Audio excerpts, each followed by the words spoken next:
여러분 안녕하십니까? 우리 전한길 선생이 마음으로 쓴 호소문을 발표했습니다. 20, 30대와 모든 국민께 드리는 한 공무원 강사의 눈물 어린 호소문입니다. 20, 30대 청년 여러분, 그리고 국민 여러분 안녕하십니까? 저는 대한민국 공무원 한국사를 가르치고 있는 강사 전한길입니다. 저는 지금까지 26년간 EBS 강사를 포함하여 수능 강의, 공무원 강의를 통해서 20, 30대들에게 좌로나 우로나 치우치지 않고 균형된 시각에서 늘 역사를 가르쳐왔고, 그들의 많은 사랑 덕분에 지금 이렇게 밥 먹고 살고 있는 것에 대해서 감사하는 마음과 빚진 마음에서 20, 30대들을 위해서 나는 그런 무엇을 할 것인가를 늘 고민해왔고, 지난 12.3 비상계엄과 함께 대한민국은 탄핵 정국 속에서 갈등은 극에 달하고, 이런 속에서 언론 편파 보도, 공수처의 부당한 수사와 사법부 헌재에 도저히 납득이 되지 않는 판결과, 그리고 재판 과정, 야당의 국민에 대한 카톡 검열 협박과 여론조사 기관에 대한 압박 등의 일련의 일들을 보면서 이것은 선을 넘는 짓이라고 생각하고 있던 차에, 급기야 어제는 민주파출소에서 전한길을 고발까지 하는 짓을 보고 이건 아니다, 이건 민주주의에 대한 도전이고 북한이나 중국처럼 표현의 자유가 제한되는 전체주의나 공산주의와 다를 바가 뭐가 있는가 하는 생각에서 제가 가르친 20, 30대 청년 세대들과 침몰 직전에 대한민국의 미래를 위해서 욕 먹더라도 손해보더라도 강사로서 기성세대 한 사람으로서 이렇게 목소리를 낼 수밖에 없게 되었습니다. 좀 길더라도 대한민국을 살리고자 제 중심을 다해 쓴 글이니 끝까지 읽어주시고 판단해 주시기 바랍니다. 대한민국의 위상, 대한민국은 지금 과거 35년간 일본 식민 지배를 받았고 6.25 전쟁이라는 동족 상잔의 비극을 겪었지만 현재는 세계 198개국 중 군사력 5위, 제조업 5위, 국력 6위로서 일본을 앞질렀고, 지난해 수출액도 6,800억 달러로 역대 최대 수출액과 그 어려운 세계 경제 여건 속에서도 500억 달러 무역수지 흑자를 기록하고, 민주화 운동하신 선배님 덕분에 대한민국은 영국이 200년 걸렸던 민주화를 불과 40년 만에 선진 민주주의를 일궈낸 위대한 국민들로서 세계가 부러워하고 있습니다. 석유 한 방울 지하자원 하나 나지 않는 나라, 북한의 안보 위협 속에서도 당신께서는 못 먹고 못 입고 못 누리고 오직 자식 세대 위해서 일평생 동안 사랑과 헌신으로 살아오신 우리 할아버지, 할머니, 아버지, 어머니 세대의 그 희생과 노력 덕분에 지금의 대한민국 이만큼 먹고 살고 있다고 생각합니다.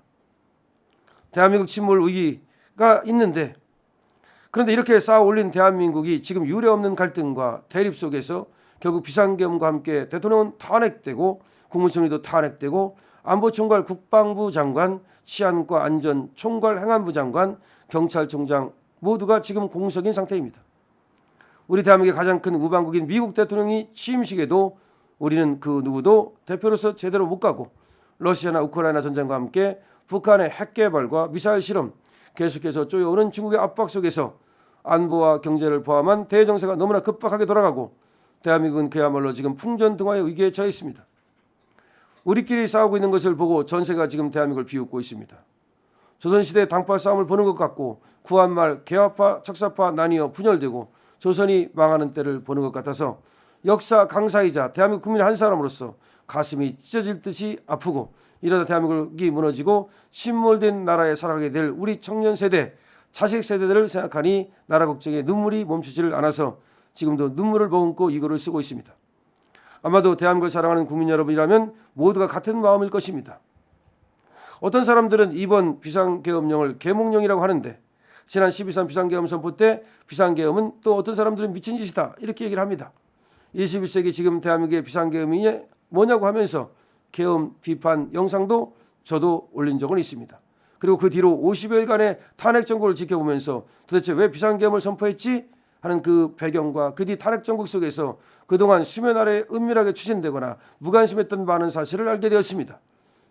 비상계엄과 대통령 탄핵 후 야당에서는 내란이라고 하고, 대통령은 입법 독주와 행정부를 마비시키고자 29회의 탄핵과 일방적인 예산안 삭감과 같은 국회의 폐악질을 국민에게 호소하고자 선포한 합법적인 계엄이라고 맞서고 있습니다.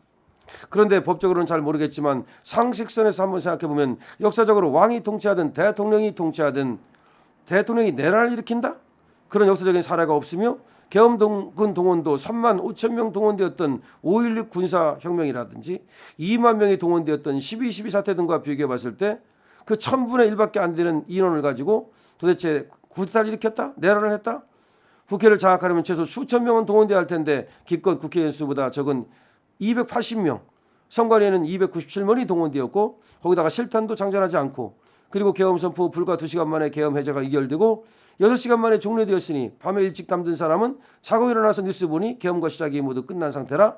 아무튼 저는 이런 것들을 보면서 비상계엄은 분명히 잘못됐다고 생각을 합니다만 재판은 끝나봐야 알 것이고 많은 국민들이 계몽령이라고 하니 판단은 여러분들이 직접 하시길 바랍니다.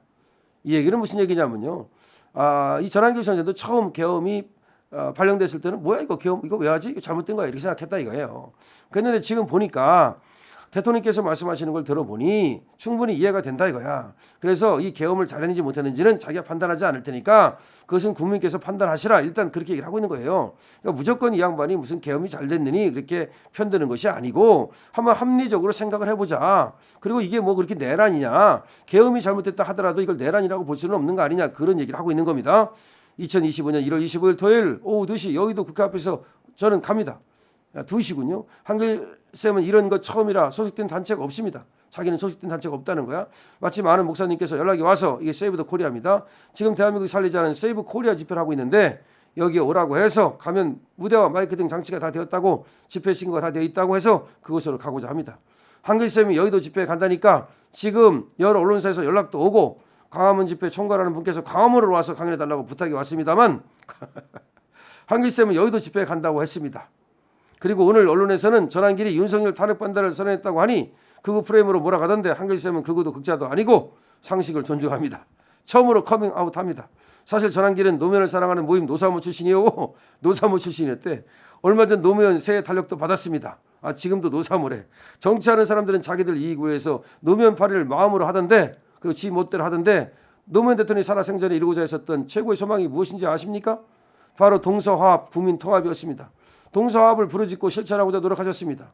지인부 대통령이라고 하지만 노무현 대통령은 욕먹어가면서도 한미 FTA를 체결하였고 미국의 요청에 따라서 이라크 자이툰 부대 파병을 통해 확고한 한미동맹을 해서 안보를 지킨 실용주의자였습니다.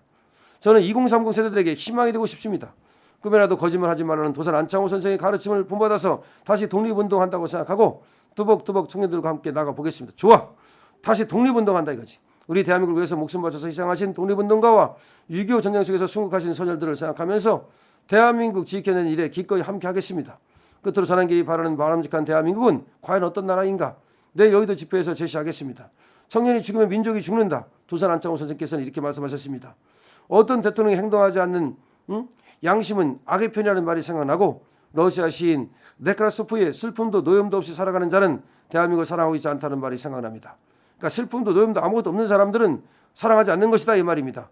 1월 20일 오후 2시 여의도에서 뵙겠습니다. 2025년 1월 24일 전환길 덧붙여서 내일 집회 강연은 한글쌤이 마지막 연사로 나설 듯하고 윤석열 대통령과 트럼프 대통령께 드리는 메시지도 전달할 것입니다. 자기가 이제 오프라인에 나가는 거는 내일만 나가고 안 나가겠다는 그런 뜻 같기도 하고 거기서 윤석열 대통령께 드리는 말씀, 트럼프 대통령께 드리는 말씀을 거기서 좀 하겠다. 모든 집회는 언제나 평화적인 집회이며 대한민국의 발전을 위한 기도하는 마음으로 나아가니 경찰과 시민 모두가 하나입니다. 집회 경찰 여러분들께 수고합니다. 감사합니다라는 인사도 부탁을 합니다. 그리고 마칠 때 쓰레기는 각자 챙겨주시고 선진 대한민국의 모범 시민으로서 긍지를 가질 수 있도록 해주십시오. 덧붙여서 전환길은 앞으로도 선출직 국회의원이나 대통령 등 출마 등 정치하지 않습니다. 정치하려고 그러는 거 아니다 이 말이야. 앞으로도 강사로서 내가 가르친 2030 세대들의 앞날과 국가를 위해서 도산 안창호 선생처럼 그런 길을 가고자 합니다. 향후 선관위 2편과 호소문 2편에서 향후 한글쌤이 생각하는 대한민국의 방향에 대해서도 다시 올리겠습니다. 그래서 지금 한글쌤이 이런저런 얘기를 썼는데 길게 썼어요. 문장은 조금 이제 뭐 정제되진 않았어요. 막 쓴 것 같아요. 그런데 어쨌든 내용은 충분히 전달이 됩니다. 그래서 지금 끝에 가서는 나 정치하려고 그러는 거 아니다는 걸 분명히 얘기했고요. 도산 안창호 선생을 갖다가 하나의 자신의 어떤 모델로 삼고 있다는 점을 분명히 했습니다. 그래서 전환길 선생도 보니까 상당히 공적 마인드를 갖고 있는 사람 같고 그래서 앞으로 말이죠. 어떤 공적인 그런 역할을 좀 하겠다는 뜻도 있는 것 같습니다. 여러분 전환길 선생 응원해 주십시다. 렛츠 고 투게더.